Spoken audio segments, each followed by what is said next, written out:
I've always believed that the loudest voice in the room was the weakest, but that belief was tested publicly, painfully, and in front of more eyes than I could count. It happened on a stage in Austin, a fintech summit packed with startup founders, venture capitalists, media, the kind of place where reputations are built or burned in a single sentence. I was the closing speaker. My name flashed on the LED screen behind me. Ethan Voss, founder and CEO of Tech. I wore a charcoal suit. No, tie calm face, measured breath. I stepped up to the podium about to deliver a talk on digital trust in the age of algorithmic manipulation. I'd practiced that line like a mantra, but I never got the chance to speak it because before I said a word and the host cut me off, she looked hesitant, then her voice dropped a degree. We've just received new documentation, allegations regarding market manipulation linked to Tech's AI crypto model. There was a pause just long enough for the audience to lean in. My stomach didn't drop. It froze. A screen behind her flickered to life, displaying an internal strategy. Mem, with my name on it. It looked damning. It looked real, and I knew exactly who had leaked it. They say betrayal is loud in the heart, even when it's delivered in silence. Dr. Caleb Rohn, my mentor, my philosophical anchor, a man who once told me, "The world doesn't need your emotions, Ethan. It needs your equilibrium." He was in the audience that day, front row, elbows on knees, eyes still and sharp, watching me like a lion that had already eaten. I looked at him. He didn't blink. The memo was real but out of context, a precautionary strategy draft, misinterpreted on purpose, twisted by someone who knew exactly how to weaponize half the truth. I had a choice to make right then. Fight, explain, or walk away, my ego screamed to respond. My instinct said, clarify, defend, retaliate. But I didn't move. I didn't argue. I looked at the host, nodded once, and stepped off the stage. No statement, no counterattack, just presence. They thought it was weakness, but that walk, that deliberate silence, was the first act of a different kind of war. I spent that night in my hotel room, staring at a blank ceiling, while the world filled in their own narrative. Twitter boiled, tech blogs speculated, Reddit stories exploded with headlines like "Crypto analysts caught in silent scandal," and "Why is Ethan Voss hiding?"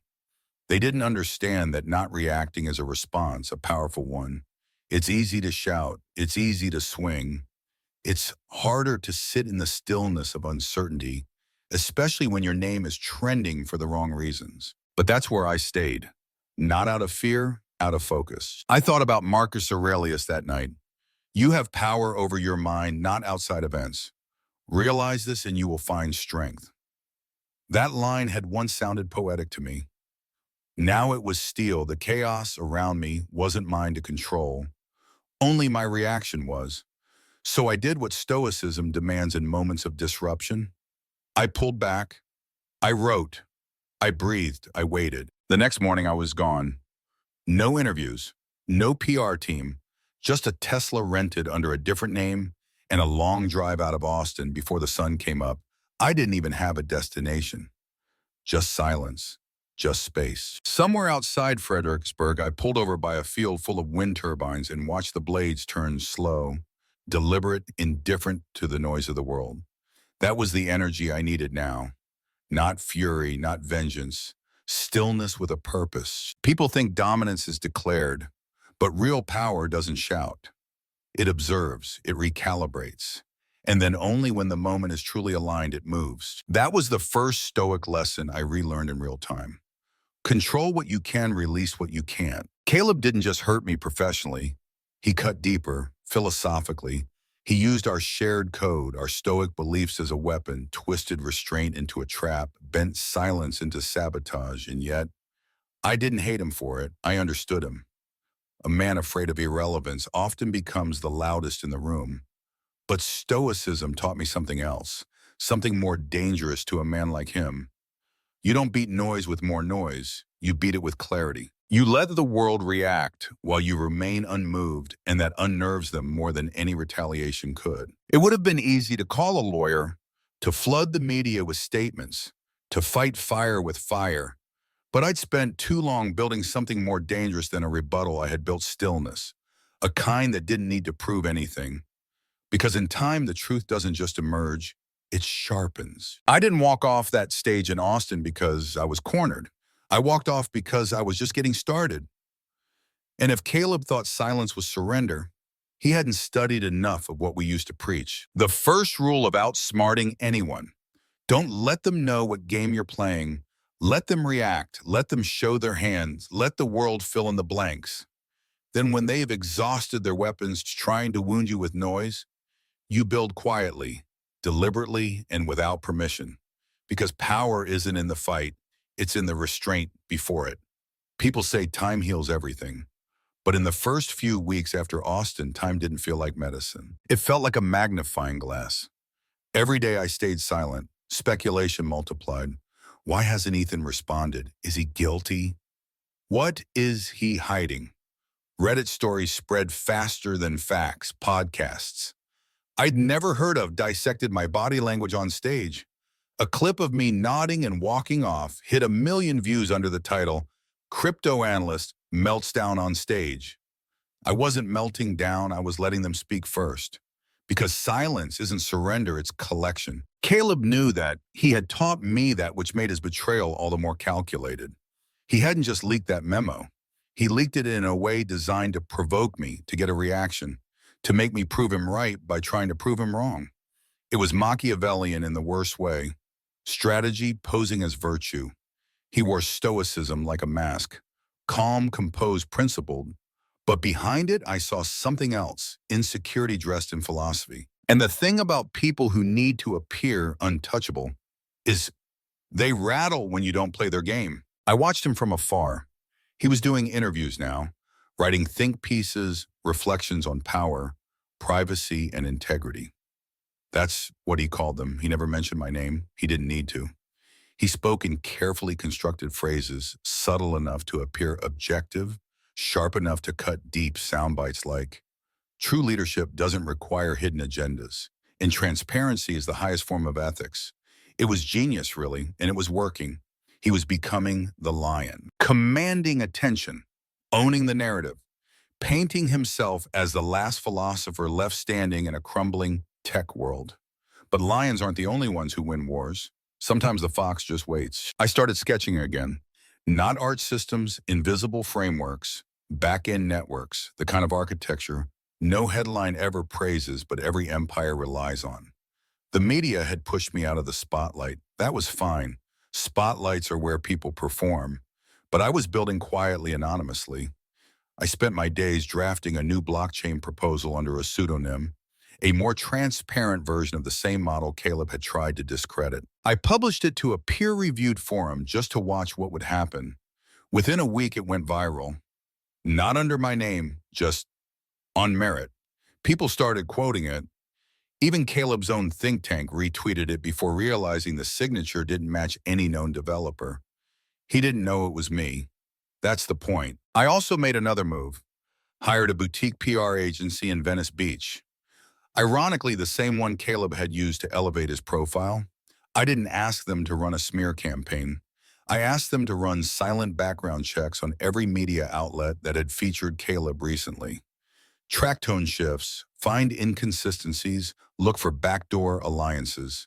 They were good, really good. Turns out Caleb had been working angles I didn't even know existed off the record deals. Content swaps, soft sponsorships hidden behind philosophical monologues. He wasn't just reacting to a changing world. He was trying to build a castle out of perception. The walls looked like wisdom. The foundation was fear. One night I sat in a rented bungalow outside Venice. The windows were open. You could hear the ocean if you listened hard enough. I thought about calling him just once, just to ask why. Why twist the thing we both believed in? Why use the very philosophy that had shaped us to destroy someone with it? But I didn't pick up the phone because I already knew the answer.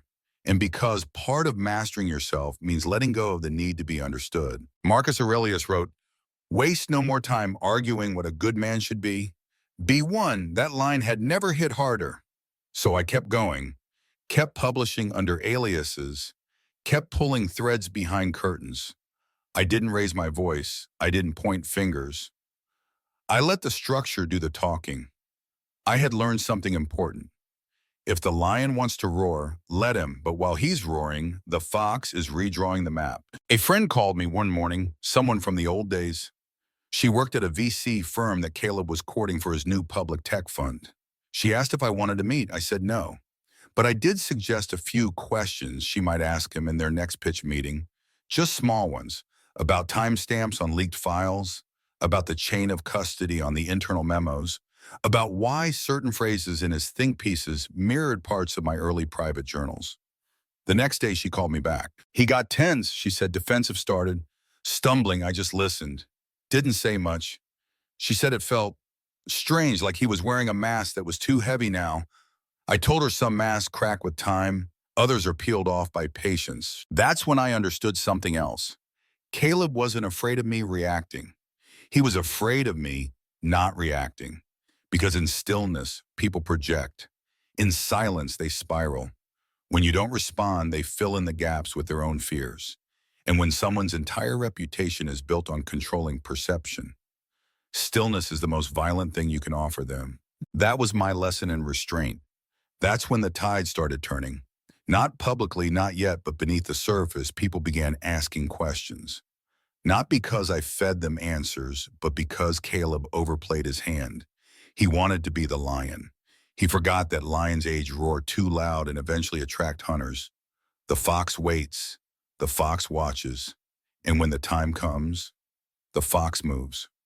People think battles are fought in boardrooms, across tables, through arguments, force, or even clever words. But that's not how real power works. Real power shapes the room before anyone steps into it. It bends the light, tilts the floor, removes the options, and leaves you believing the outcome was always yours, when in fact it was never yours at all. Caleb taught me that once, but he never imagined I'd use it on him. The shift began in silence. While Caleb was out in the open, pitching his narrative, I started doing something he didn't expect. I stopped chasing justice and started designing conditions.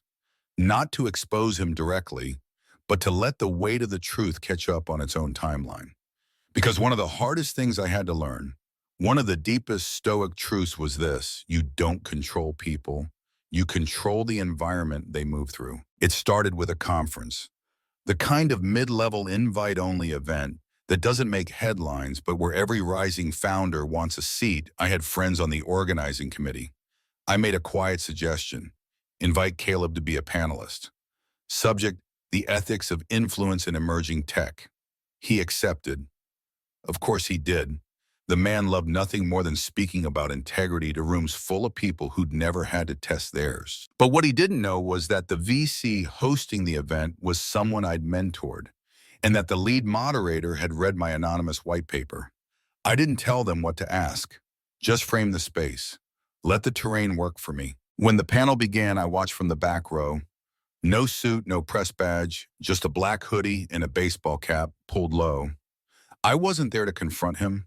I was there to watch him confront himself. The first half of the discussion went smoothly. Then came a question about anonymous influence, about whether it's ethical to publish disruptive work without accountability. That's when Caleb paused. Too long. He adjusted his mic, looked off stage, then answered. I think anonymous disruption is dangerous. If you believe in something, own it. But his voice cracked at the edge, and the moderator didn't flinch.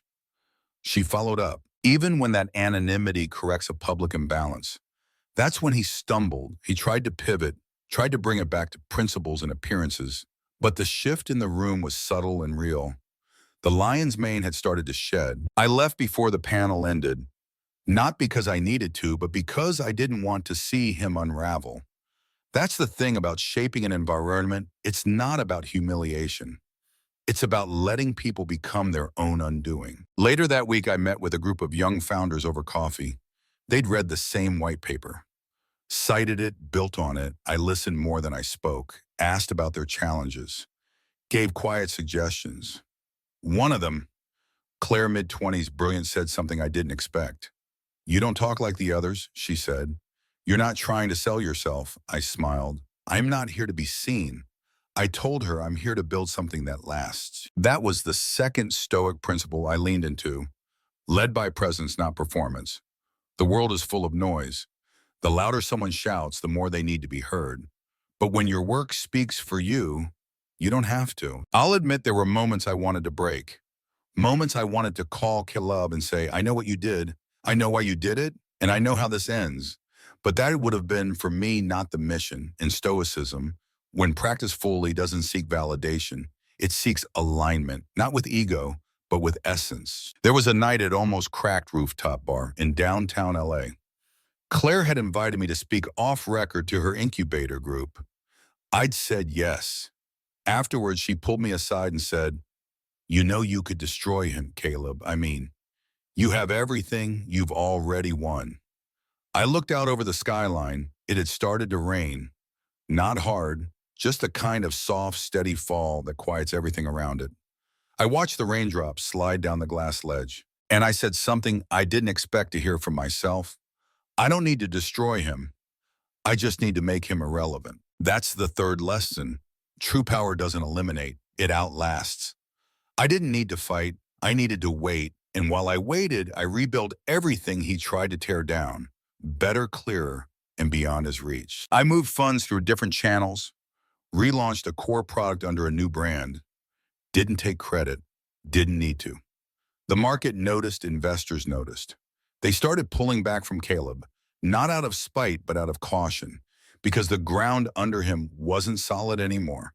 He hadn't realized that when you build your house on perception, all it takes is one quiet shift in wind to make the whole thing sway. Back at the Venice bungalow, I lit a candle one night, no lights on. Just sat on the floor and listened to the rain. It wasn't a celebration, it wasn't a victory lap. It was a moment of understanding. I finally grasped what Epictetus meant when he said, don't explain your philosophy, embody it. The war wasn't won through confrontation. It was won in the invisible moves that no one noticed, until everything changed. That's the thing about reshaping a battlefield. You don't need to crush your opponent. You just need to rearrange the room so they're no longer in control. And eventually, without even knowing how, they'll start to lose ground that was never theirs to hold. I didn't need to confront Caleb, because by now the room was doing it for me. Every call he made, every meeting he walked into, every polite smile that lasted half a second too long, he could feel it. Doubt it started small. A panel he used to moderate was suddenly rescheduled. A speaking slot got pushed, then reassigned. A podcast invitation vanished without explanation, and no one said why. They never do. That's how fear works. It doesn't shout. It lingers. I've seen people fold from direct attacks, but I've seen more fall apart in the silence. Caleb wasn't under siege. He was under observation.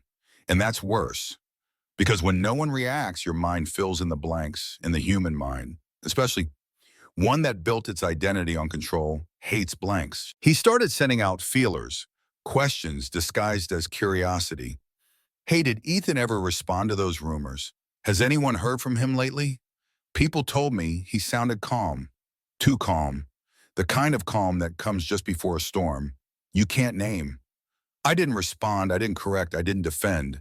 And every time I chose silence, it echoed louder than any answer I could have given. There's a moment when the powerful stop asking what happened and start asking what might happen next. That's when the unraveling begins. Because fear rooted in reality has boundaries, but fear born of imagination, that's infinite. Marcus Aurelius once wrote, if you are distressed by anything external, the pain is not due to the thing itself, but to your estimate of it. In this, you have the power to revoke. I read that again the night I learned Caleb had leaked something else. This time it wasn't about me, it was about someone else, another founder, a young woman in our circle who'd risen fast and politely declined to co-sign one of his public ethics statements. He dropped her in a back-channel conversation to a journalist, suggested she wasn't transparent. The reporter didn't bite, but word got back to her, and then to me. That's when I knew he wasn't managing the storm anymore. He was caught in it. Fear had replaced strategy, and when a man starts defending himself before anyone accuses him, He's already lost the room. I got word he was prepping a long-form video, something philosophical, emotional, a personal reflection piece. His team was calling it a masterpiece. He'd filmed it at sunrise, scripted every word, edited it for weeks, but when it dropped, it barely moved. The comments were polite. The shares were soft. The engagement was quiet because the world had already moved on. And what he hadn't realized was that he'd spent the past 3 months performing for a crowd that wasn't watching anymore. One of his interns, who later left his team, leaked a rehearsal clip. It never made the final cut. In it, Caleb's voice shook. Just for a second, when he said the word misunderstood, he stopped mid-line, took off his mic, and stared at his reflection in the glass wall of the studio, then whispered, "What are you doing?" He didn't know anyone was filming, but someone was, and the image of him, hands trembling, talking to his own reflection, said more than any article ever could. I didn't laugh when I saw it. I didn't feel vindicated. I felt still, because this was never about revenge. It was about truth, and the truth was this. He hadn't lost to me. He'd lost to himself. That's the Stoic mirror. It doesn't distort. It doesn't flatter.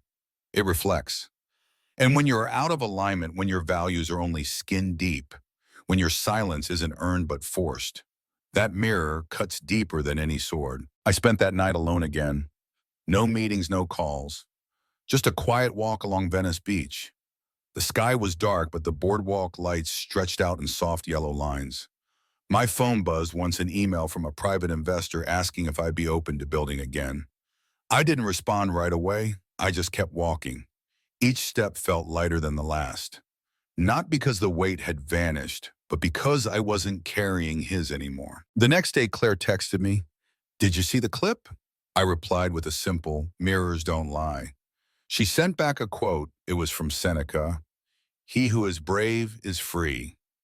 I stared at that line for a long time, then turned my phone over and let it rest face down. Because I wasn't chasing freedom anymore. I was living in it, quietly, deliberately, without permission. And that freedom, it didn't come from overpowering anyone. It came from understanding this. The most dangerous opponent isn't the one who strikes. It's the one who forces you to see yourself. And once that mirror is up, there's no one left to fight but your own reflection. Some endings aren't loud. They don't come with sirens or press releases or headlines. They arrive in silence, unfolding slowly, not as a performance, but as a decision. A closing door, a final move made without force, only clarity.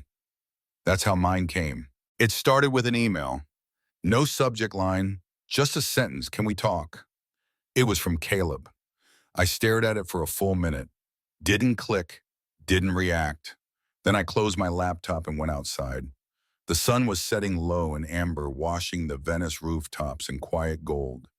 I didn't feel anger, not even tension, just stillness. The kind of stillness that comes when you have already let go of everything you once wanted to say. I didn't respond right away. When I finally did, I kept it simple. "Tomorrow, 10 a.m. My place, no assistance." He agreed, no questions. The next morning, I opened the door to find him standing there, slightly smaller than I remembered. Or maybe I just stopped seeing him as larger than life. He walked in slowly, didn't speak. I offered coffee, he declined. We sat across from each other in a space designed for calm, bare walls, soft light, no distractions. He broke first. "I didn't expect you to respond." I didn't answer.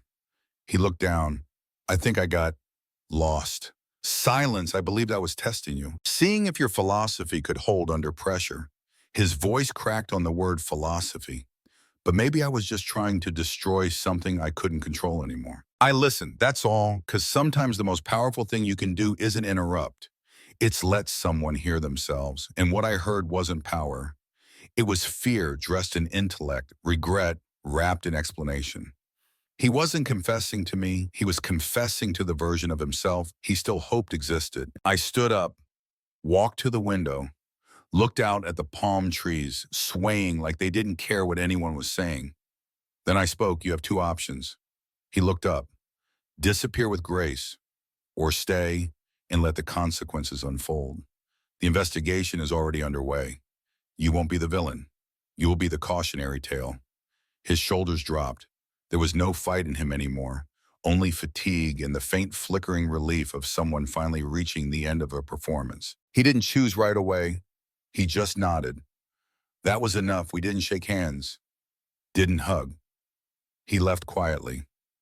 And that was the last time I ever saw him. No headlines followed. No public statement. Just a slow fading from the circles he once owned. One by one, his appearances stopped. His columns went unpublished. His seat at the table vacant. He didn't fall. He dissolved, and sometimes that's worse. I didn't gloat, didn't tweet, didn't leak anything. Because finishing it isn't about destroying someone. It's about ending the story in a way that doesn't demand a sequel. That's what Stoicism taught me. That mercy without clarity is just delay, and silence without boundaries becomes permission. So when it came time to act, I acted cleanly, calmly, and without apology. Seneca once said, "He who spares the guilty punishes the innocent." I used to think that meant vengeance. Now I know it means closure, real closure. The kind that lets everyone involved walk away knowing there's nothing left to dig up. No loose ends, no doors left cracked. Just peace, because when no one dares to reopen the conflict, you've already won. Weeks passed, then months. The world moved on as it always does, and in the quiet that followed, I began to rebuild. Not with noise, not with announcements, just step by step, meeting by meeting, trust slowly returning. Not because I asked for it, but because I didn't need to. I spoke once privately at a founder's retreat in Big Sur. No live streams, no press, just 20 young builders trying to find clarity in a world that rewards noise. When I finished, one of them raised their hand. "What's your advice for when you're betrayed?" I paused, then said, "Don't react, rebuild. And when the time comes, finish it. Not for ego, for peace." They nodded. And in that moment, I realized I hadn't just regained power, I'd redefined it. That was the final transformation. Not winning, letting go of the need to win loudly. Now, when I walk into a room, I don't carry an argument. I carry presence, not because I'm feared, but because I'm still. Because I no longer play games that others are desperate to win, because I know something they don't. Power doesn't come from proving you're right. It comes from knowing you don't need to. That's how you outsmart anyone. You don't dominate. You design. You don't fight fire with fire. You let them burn themselves out. And when the smoke clears, you're already gone. On to something new, something better, something that doesn't need an audience. The final Stoic truth is this: the strongest move is to walk away without needing the last word. And when you no longer chase resolution, that's when it finds you, quietly like peace.